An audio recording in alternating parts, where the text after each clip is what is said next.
We are coming up to the stage. Please put your hands together for Mr. Rick Younger!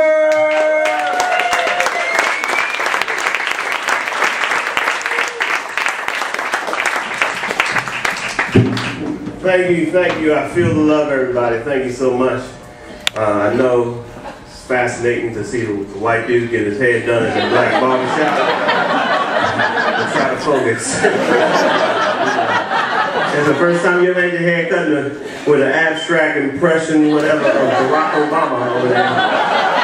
Like a Rorschach over there. Just a little bit of information about Barack Obama for white folks. He's like our new Martin Luther King. No, because like when I was growing up, my grandmother had Martin Luther King pictures in the house. So many that I thought he was like one of my uncles who just never came around. So that's Barack Obama now. There's little kids now who are going to think that's their uncle. But I'm glad that I started talking about my family because, you know, we talking about faking out. And sometimes life can fake you out. And life threw me a curveball not too long ago. My father died. Yeah, I always wait for the obligatory because people are always, you know, I understand people, their hearts go out when they hear that, and people, they try to express how they feel about your loss, and especially right after your father dies, they come up and they say things that you know they're trying to say the right thing, but they really don't mean what they're saying. So they say stuff like, if there's anything I can do, just let me know. And nobody's brought him back to life yet, so like y'all warriors in there. But I always remember, especially this time of year, it's getting close to 2 years since he died. And it's always easy for me to remember when he died, because he died on September 8th, 2010. And that makes me think of that Temptation song, Papa Was a Rolling Stone.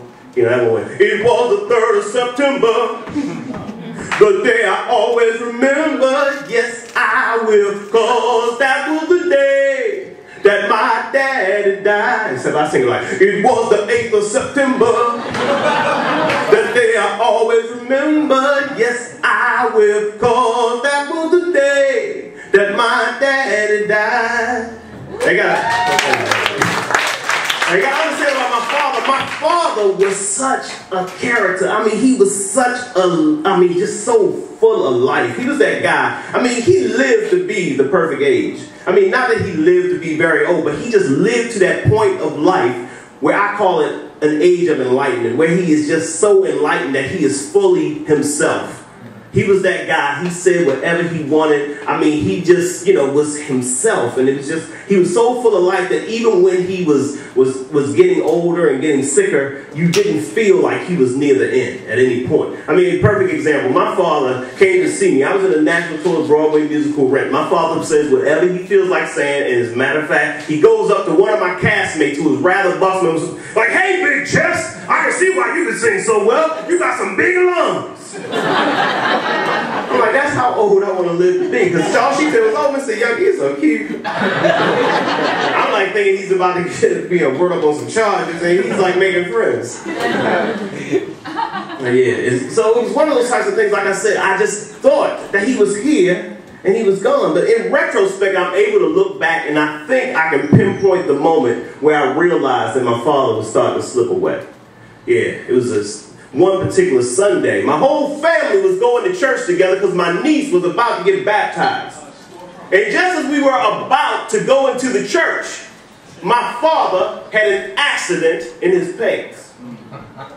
It's all right to laugh, sir. I mean, everybody else is like, no, because my father cracked jokes about that from that point forward. I mean, matter of fact, that was the last thing he ever said to me. You remember when I cracked my pants?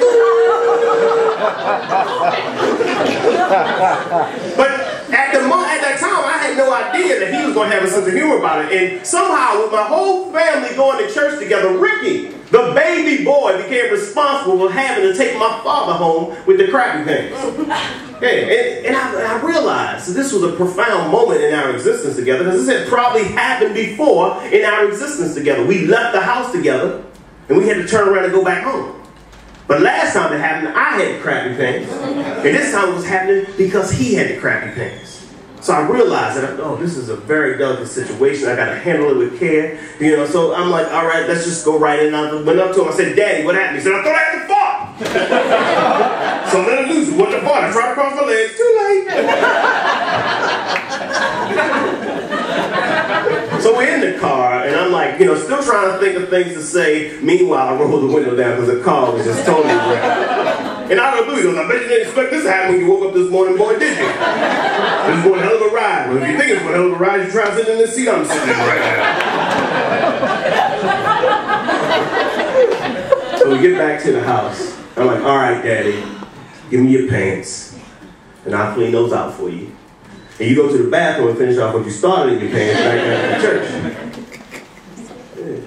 You know, a lot of y'all probably wonder why I chose to share that with you this evening. Well, you too may one day have a shart. And now you know you can go on to lead a productive life even after the shart. Now, a lot of times people are like, you know, Rick, that is disgusting. Why would you tell us this story? Well, you have to understand, that was my father. You know, when I was a little baby, he used to clean my crappy pants, you know. And it didn't really hit home with me until like 3.5, almost 4 years ago when I had my son. So I remember he was born, I was so full of pride and love. I mean, he came out, I thought this, oh, he was the most beautiful thing I'd ever seen in my life. And I remember I just picked him up. And I looked him right into his eyes. I said, go ahead, boy. Fill those diapers. I'll pay you back later. It's the circle of life, people.